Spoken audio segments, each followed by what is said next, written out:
Ассалаумағалейкум жігіттер, бүгін сіздерге обзор мына Chevrolet Cobalt пен Chevrolet Nexia'ның минус жақтары мен плюс жақтары, қайсының қандай артықшылықтары бар, сол туралы бүгін сіздерге видео түсіреміз, құдай қаласа.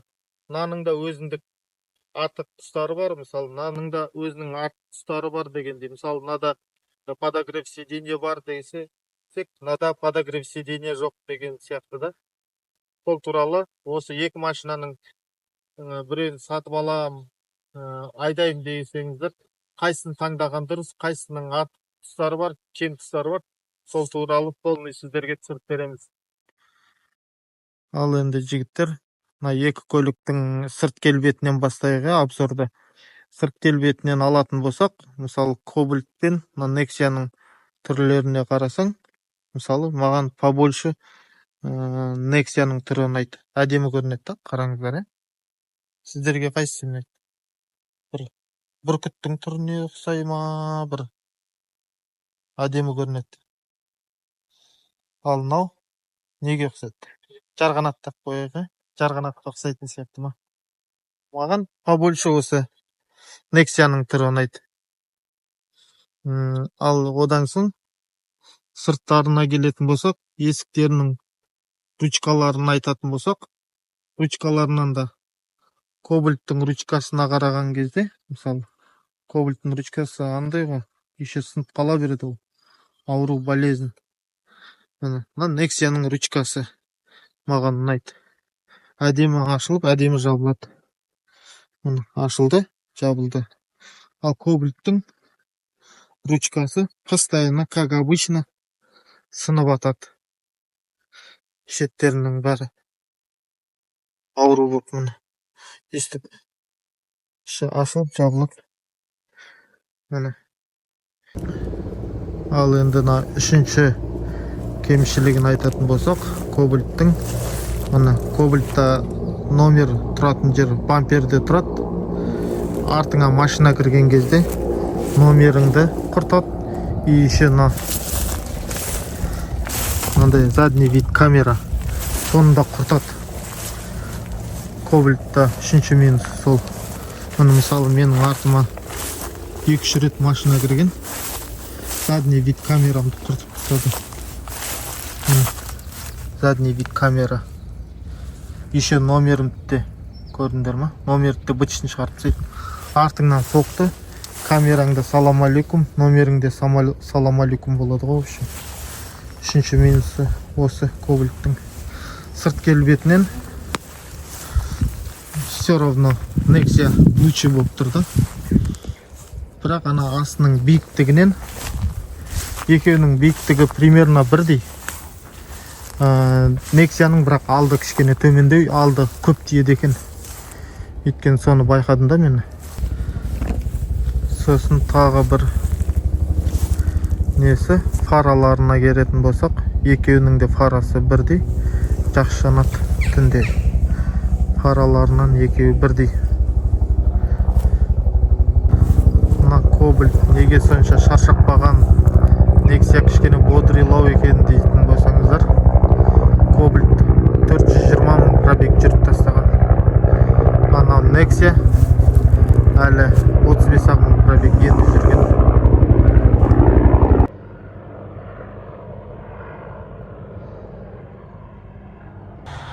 Мысалы, екі көліктің комплектациясы бірдей. Екеуі де средний комплектация.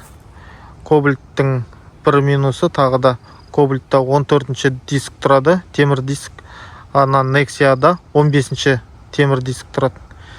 Неғып екеуін ауыстыра самаған деймді. Nexia'ға 14-ші дискте болады ғой. Бір қызық шешім шығарып қойған осы жерде. Nexia'ға 15-ші диск салғанда 185, 60, 15 сақ қойған. Ана Cobalt'қа 14-ші диск салып қойған, 185, 70, 14 салып қойған. Высотасы страшный биік. Еще ондай дөңгелек таппайсың да, егер ана летнейін кететін болса. Бірақ мен Cobalt'қа 15-ші диск, титановый диск өзінің заводской оригинал дискісін алып салып қойған едім.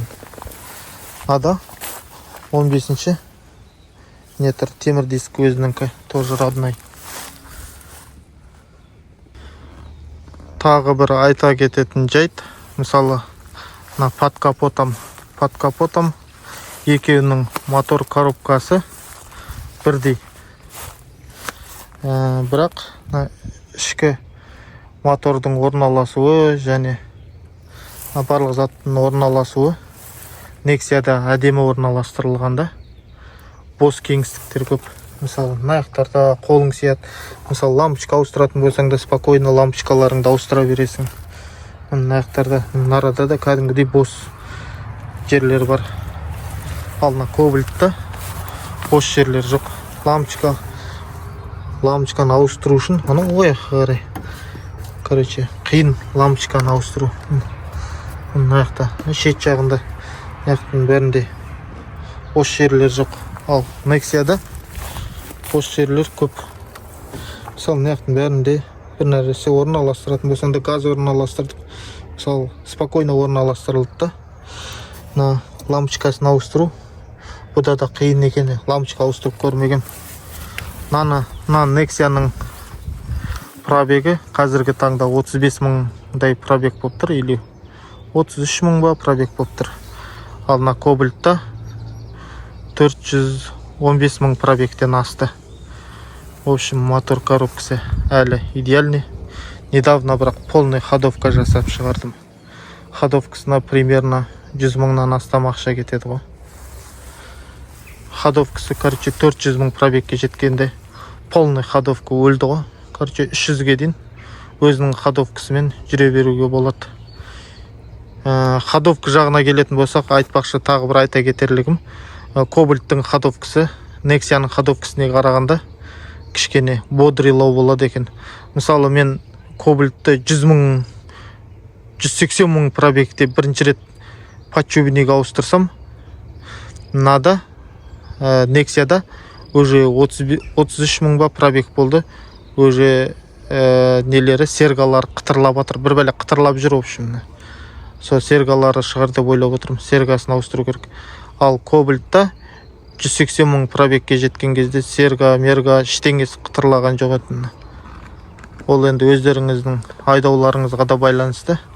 Спокойный жүретін болсаңыздар, ходовкасы Кобальттікі кішкене шыдамдылау келеді екен Nexia-нкіне қарағанда. И сосын мен дос баламда да Nexia бар. Мен 200 мың пробегтен асқан кезде тормозной дискісін ауыстырған кезде оныңкі 150 мың ба 120 мың пробег келген кезде тормозной дискісін ауыстырды. Тормозной дискісі тез желінеді екен Кобальттікіне қарағанда. Және де тағы да бір колодкасы жайында айта кететін болсам, Кобальттың колодкасы тез бітетін сияқты Nexia-нкіне қарағанда. Менің ең бірінші оригинал салоннан шыққан кездегі колодкам примерно 40 мыңнан асқан кезде колодкам бітіп, колодка ауыстырған етімін. Nexia-нкі пока что нормальный сияқты, 30-дан енді асты ол. Егер ертең колодкасы 40 мыңдай кетіп атса, екеуініңкі бірдей болады. Бірақ мен дос баламның Nexia-сы механиканікі ұзақ жүреді. Ол 60 мыңда ма, по-моему, ауыстырды. 70 мың пробегте ма, уже ұмытып қалдым. Оныңкі әйтеуір ұзақ жүретінін білем. Мен 2 рет колодка ауыстырған кезде ол 1 рет колодка ауыстырып жүреді.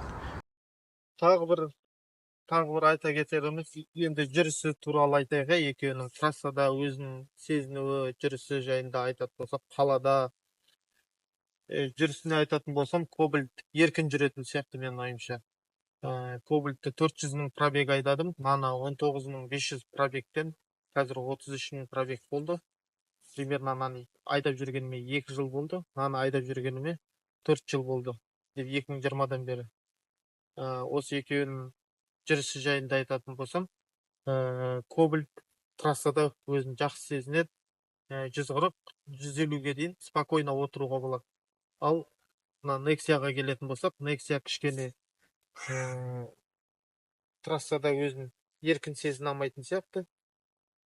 Шұқалақ сияқты көрінді маған. Жүрген кезде де кішкене салмағы жеңілдеу екені сезіледі. басқарған кезде кобальт басқарылады трассада жүрісі жақсы болу үшін. Енді осы екі көліктің салоны жайында айтатын болсақ, екеуінің комплектациясы почти бірдей дедім ғой. Екеуі де средний комплектация. Nexia-ның артықшылығы. Бірінші артық жақтарын айтып кетейін. Екі задний стеклоподъемник болады. Базовый комплектация болса да, сосын блокировка задний стеклосы болады и багаж крышкасы болады. Бассаң багажың ашылады. Және де мынандай науысы бар. Тоже негізі осындай кобальтқа да біреу керек. Осындай істеп қойса болар еді. Сосын тағы бір айта кетерім. Мына біреу бар ғой, мысалы, туған ел деп жазылып тұрған ше, күн шақшиып тұрған кезде ше, осы магнитофонның нелері жазулары в общем көрінбейді ғой. Ана сағат туралы вообще айтпай-ақ қояйын. Күндіз ана күн шақшиып тұрған кезде екеуі де көрінбей қалады ғой. Сағат қанша болғанын да көре алмайсың, нанды да көре алмайсың ғой. В общем, не үшін олай істеген, бір четкий көрінетін қып істесе болады ғой. Бұда дым көрінбейді, қазір кішкене дала бұлыңғыр болып тұр. Содан кейін ғой көрсетіп тұрғаны, көрініп тұрғаны. Сосын тағы да бір айта кетерлігім, мұны Nexia-да мынандай функция бар. Осы не функция? Осыны білсеңіздер, жаза кетсеңіздер. Мына осы функция. Короче, бұл функцияны мен қолдандым бір рет. Бір балшыққа кіріп кеттім да, машина қиналып қалады ғой, ана балшықта кәдімгідей өшейін деп газ бассаң өшейін деп қалады. Сосын қиналып тұрғанасын алып соны басып көрдім да, сөйтіп өшейін деп тұрған машина кәдімгідей резвий болып, балшықты алды артына шашып тұрып жұлып алып шыққан ғой. Ана балшықтан кәдімгідей спокойно шығып кеттім да. Әйтпесе оны қоспай тұрған кезде балшықтан шығайын десе машина өшейін деп тыр деп бір дополнительный газовать ете алмай тұрды да, ананы басып едім, кәдімгідей газовать етіп резвий болып атып шығып кетті да. Соған қарағанда сол жақсы функция сияқты болып елестетті да маған. Не функция білсеңдер комментарияға жаза кетсеңдер. Сосын тағы да бұл Nexia-да тағы бір жақсы функция. Мысалы қырға барасың ғой, мысалы қыр жерде тұрасың, сол кезде тормозды басып тұрасың да, тормозды жіберіп газды басам дегенше 3-4 секунд машина өзін-өзі ұстап тұрады. В общем, торможениесі бар да. Сөйтіп тормозды жібересің, қырда тұрған кезде газды басам дегенше машина артқа кетіп қалмайды ғой, тұра береді ғой. Ал кобальтта ол функция жоқ. Мына функция да жоқ кобальтта. Тағы бір Nexia мен кобальттың айырмашылығы. Nexia-да мынандай да. Мына блокқа түседі, көтеріледі, түседі, көтеріледі. Мынаны басқан кезде есік ашылмай қалады да. Сыртынан да ішінен де ашылмай қалады. Бұның бір минус жағы, мысалы осыны басып қойып, жолда келе жатып, мысалы авария болсаң, басқа болсаң, есік ашылмай қалады. Мысалы өрт шығып, бір Харгос па, Жаркенттің ба трассасында осындай бір Nexia-да ішінде өрт шығып, тірідей адамдар жанып кеткен ғой. Осының кесірінен өйстіп блокқа қойып тастаған, жолда келе жатқан кезде машинадан өрт шыққан, водитель қашып шығып үлгерген, ал ішіндегі адамдар, артта отырған пассажирлар тірідей жанып кеткен. Осының кесірінен деп ойлаймын, есікті ашамай қалған олар. Ішінен де сыртынан да ашылмай қалады. Мына енді пробегі жайында айтатын болсақ, бұл көліктің пробегі 32.690 болып тұр. Пробегі қазіргі таңда. Тағы бір айта кетеріміз, мынаусы бар. Кобальтта бұл жоқ. Дворниктің регулировкасы бар. Дворникті тез айналдырады, жай айналдырады дегендей қып ше. Солысы бар, сол артықшылығы бар. Солысы ұнады маған. Басқа ешқандай артықшылығы жоқ бұда. тура кобальттағыдай сырылып қалатын панель. В общем, болды. Енді кобальттың артықшылығын айтып кетейік енді. Ал енді кобальттың минус жақтары мен плюс жақтарын айта кетейік. Кобальттың мұны ең бірінші минусы, мұны бағанағы айтқанымдай, бұда тек екі передний стеклоподъемник. Екі передний стеклоподъемник болады. Сосын плюс жағы, мұны мультируль орнатқан кезде круиз контроль орнатылады. Наны мен көп қолданатынмын, сонымен істен шығып қалды. Жөндету керек. Құдай қаласа бұны жөндетіп аламыз. Ең бір плюс жағы осы круиз контроль орнатылады кобальтқа, ал Nexia-ға орнатылмайды. Тағы бір плюс жағы неде подогрев сиденья бар. Бұда 2020-ға дейін подогрев сиденья бар.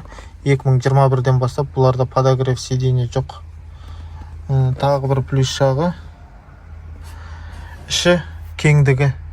Сол кеңдігін айтсақ болады. Nexia-ға қарағанда іші кәдімгідей кең кобальттың. Және биг отырасың Nexia-ға қарағанда. Және тағы бір айта кететініміз, кобальттың регулировка рулі бар. Төменге жоғарыға өзіңізге ыңғайлы жерге қойып аласыз, регулировка жасайсыз. Және де тағы бір артықшылығы Nexia-ға қарағанда автоматический фарды қосып өшіретінге қоқ қоясыз да. Мысалы, машинаны оталдырған кезде фарың жанады, өшірген кезде өшеді. Nexia-да ол жоқ екен.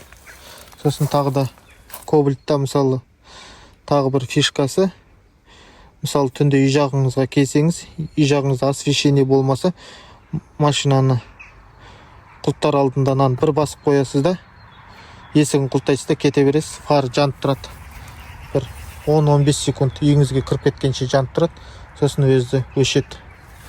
Тағы сондай бір фишкасы бар, мен қолданатын. Және тағы бір айта кететініміз, кобальттың іші Nexia-ға қарағанда кәдімгідей әжептәуір кең болады екен. Оны өзім отырып, артына отырғаннан, мысалы кей кезде 3 адам артына отырып қойса, кобальтта кішкене нормальный отырады. Nexia-да кәдімгідей қысылып қалады екен. Сосын тағы бір айта кетерлігім, мысалы екі көлікте соғылған, бірақ Nexia-да подушка сразу ашылды. Ада подушка ашылған жоқ кобальтта. Неге подушка ашылмады? Себебі міне оффта тұр мынау. Мынау 10 дегенге қоқ қойсаң, айырбагың ашылады. Менде өшіп тұр. Сол себепті бұның подушкасы 2 рет соқтым, екеуінде де ашылған жоқ. Ал міне Nexia-да міне подушкасы атылып кеткен. Сол себепті бетін жауып қойғанбыз. Нарада обманка тұр, подушка жоқ. Арзан екен, 5000 теңгеге ма алып қоя сағымыз, әйтпесе бұлай жыртылып, подушкасы бұлай ырбиып тұрған екен. Міне есіктің блокировкасы, мынау. Ашасың, жабасың, ашасың, жабасың. Міне есік ашылады, жабылады, ашылады, жабылады. Бұның бір артықшылығы, жаңағыдай ДТП дедім ғой, ДТП болған жағдайда құлттанып тұрса да, тартсаң ашыла береді есік.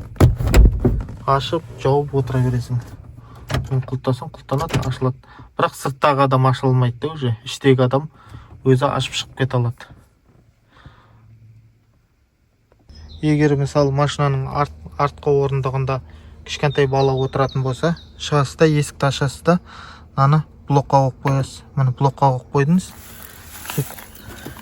Ішке кіресіз, бүйтесіз, жабасыз, міне жабасыз, міне жауып қоясыз. Блокта тұр есік ашылмайды міне. Бүйт, ал терезені ашып, сырттан аша салуға болады. Или сырттан біреуге ашып бере салуы мүмкін. Егер бүйтіп қойсаңыз, сырттағы адамды ашамайды, іштегі адамды ашамайды ғой үшін. Сосын тағы да міне кобальттың бір жақсы жері, мынандай қалташалар көпті. Мысалы телефонды алдың, мына жаққа сала салдың, ана жаққа сала салдың, мына жаққа сала саласың. В общем, қоятын жері көп. Мына жақта да мысалы қалташалар бар. Мына жақта да бар қалташалар. Есікке өйстіп қоя саласың. Осының қалташалар көп. Мына жақта да қалта бар. Осының қалталары көп. Осының жақсы. Сосын тағы да бір несі, кілттерінің разницасы. Мынандай. Кобальттікі кішкене мынандай. Заманауи деп қоясың ғой, кобальттікі. Мынандай. Бәк сияқты. Басасын, кіргіз қоясың. Басасын, бүк етіп қатып шығады. Сосын кобальттің бір жақсы жері. Мұны аштың, жаптың, багажды басып тұрсаң, оталады. Көрме? Осындай істеп алсаң болады. Ал Nexia-нікі мынандай қарапайым. Ешқандай артық несі жоқ. Және тағы бір айта кетерлігі, Nexia-ның багажына қарағанда кобальттің багажы кәдімгідей әлдеқайда кең болады. Кобальттікі однокомнатный квартира десең болады кәдімгідей. Мұны Nexia-нікі кішкентай. Өйткені зат салған кезде де кобальтқа нығыздап сала бересің да, Nexia-ға үйтіп саламайды екенсің. Тиіп қалады. Багаж жабылмай қалады. В общем, кәдімгідей қанша литр екенін білмеймін, бірақ кәдімгідей кішкентай екені білінеді. Мұны тағы бір артықшылығы, Nexia-да мынандай обшивка болады да, кобальтта. Мынандай обшивкасы жоқ. Бұны бірақ салып алуға болады.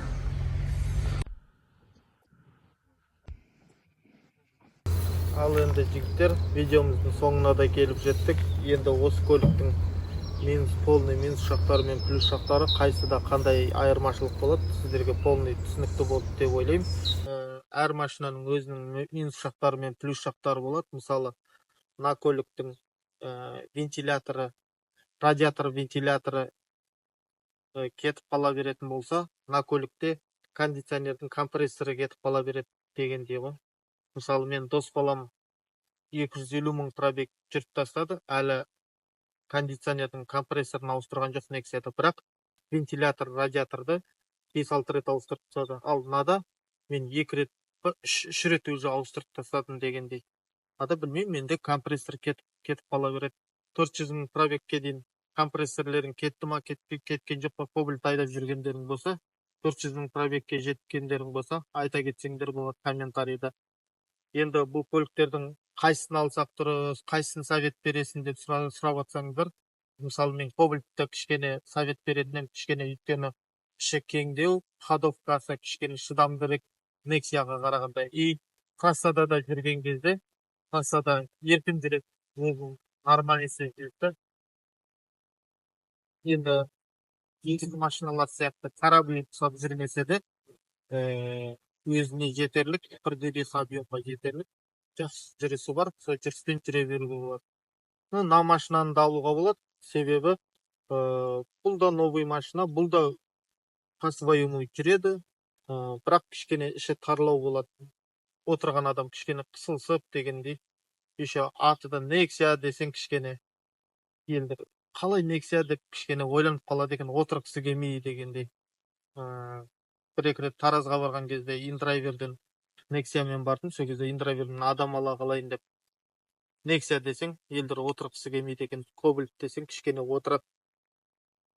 Ал енді қайсысын алам десеңіздер, өздеріңіз шешіңіздер. Менің таңдауым кобальт. Ал сіздер қайсысын таңдар едіңіздер? Ал енді жігіттер, каналға тіркеліп, подписать етіліп, комментарийларыңызды жазып, қоңыраушаны басып, қазақша каналдың дамуына өз үлестеріңізді қосыңыздар. Сау саламатты болыңыздар. Күтіңіздер. Алда бұдан да жақсы видеолар шығарып. Ал енді жігіттер, видео бітті. Құдай қаласа үй жаққа қайтып бара жатырмыз. енді келесіде не туралы қандай видео түсірейін сол туралы комментарийға жазып видео туралы өз ойларыңызды бөлісе кетсеңіздер, және де Instagram, TikTok парақшаға да тіркеле отырыңыздар.